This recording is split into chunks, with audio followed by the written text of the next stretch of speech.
we've got a question here where Linda has said, I'm wondering if you have any suggestions on healing cancer through the power of our minds.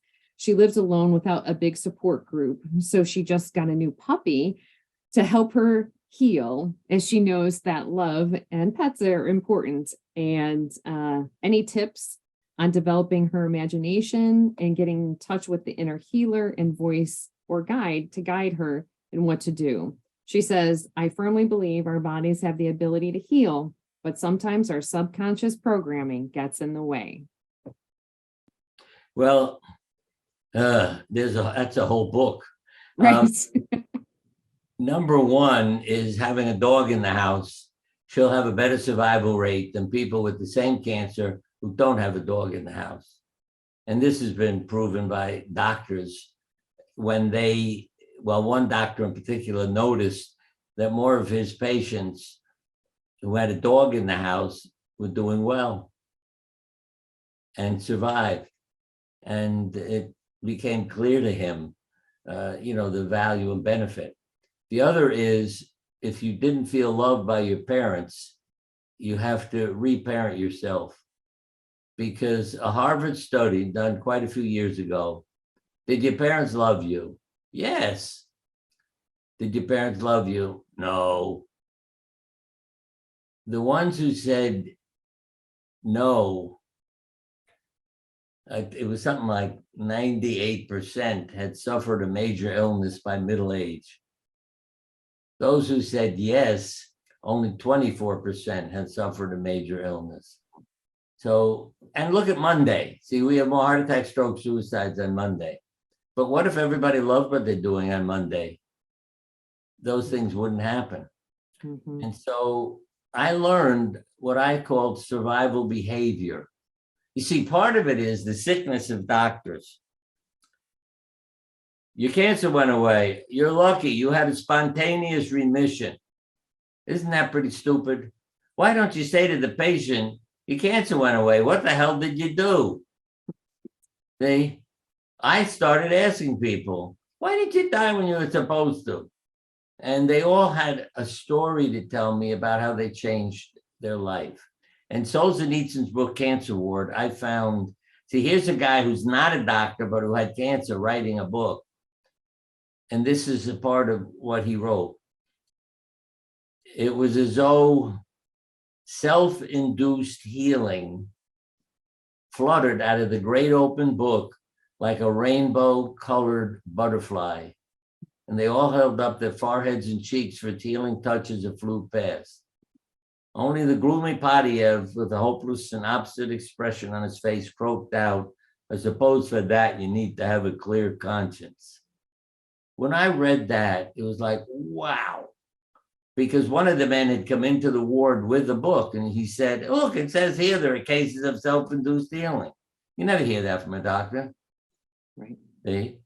But I realized it is true, because when I started asking people, they all had stories to tell me. And one patient who really changed my life, because when I went to a workshop to learn better ways of helping cancer patients, there was not a single doctor in the room except me.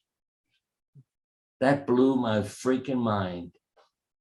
And I may tell you, when you ask medical students to draw yourself working as a doctor, they draw themselves sitting behind a desk with a diploma on the wall, no patients.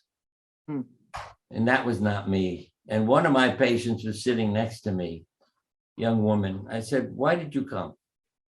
She said, you're a nice guy, and I feel better when I'm in the office with you, but I can't take you home with me.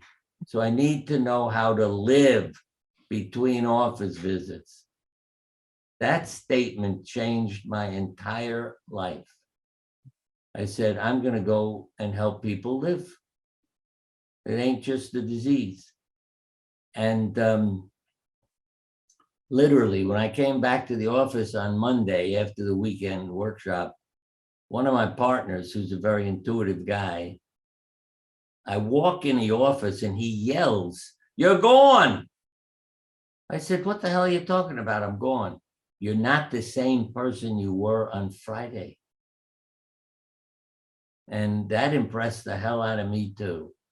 I Right. was a different person because of what I had decided to be. And the other is the symbol, a rainbow colored butterfly. Rainbow, life in order.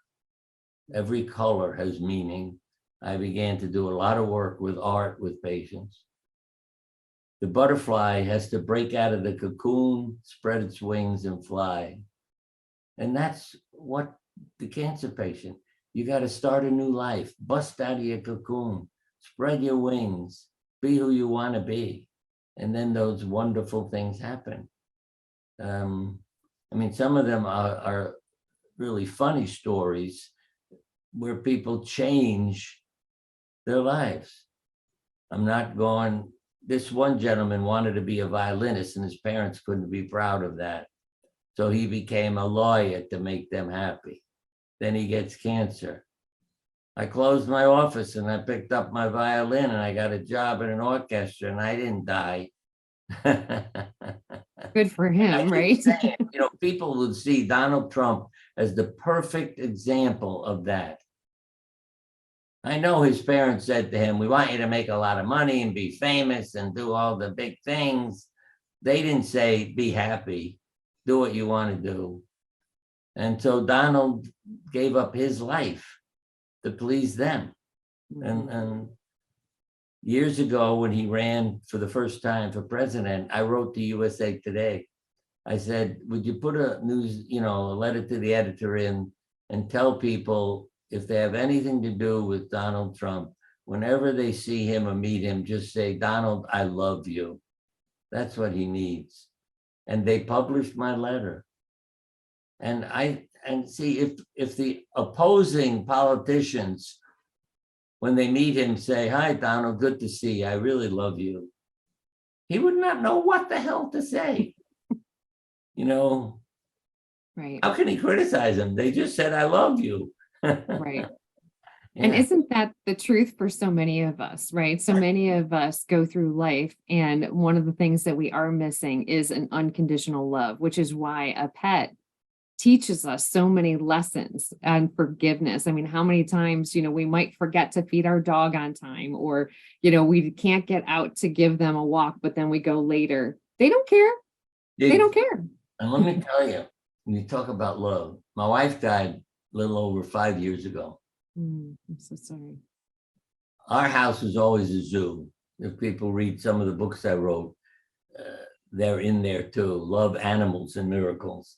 Right. But after she died, within 24 hours, 2 cats took her place. And I wrote my 2 new girlfriends a story. And when I say they took her place, I woke up in the morning, they greeted me. They never did that before. They started sleeping with me, you know, eating breakfast with me. It was just incredible how much attention. And when I say eating breakfast, one even made breakfast for me. We get up, her name is Hope, and she's going, no, I thought, what the hell happened in the house? So I start following her to the kitchen. And what do I see on the doorway of the kitchen? A dead chipmunk. Then I got the message. Your wife died, so I made breakfast for you today. I know that's what she was saying. It was so obvious because she was so proud. Look what I got you. And I had to tell her, I don't eat chipmunks, and it makes me feel bad for you to kill them. So she stopped doing that and just, she loves me, but she doesn't kill animals anymore.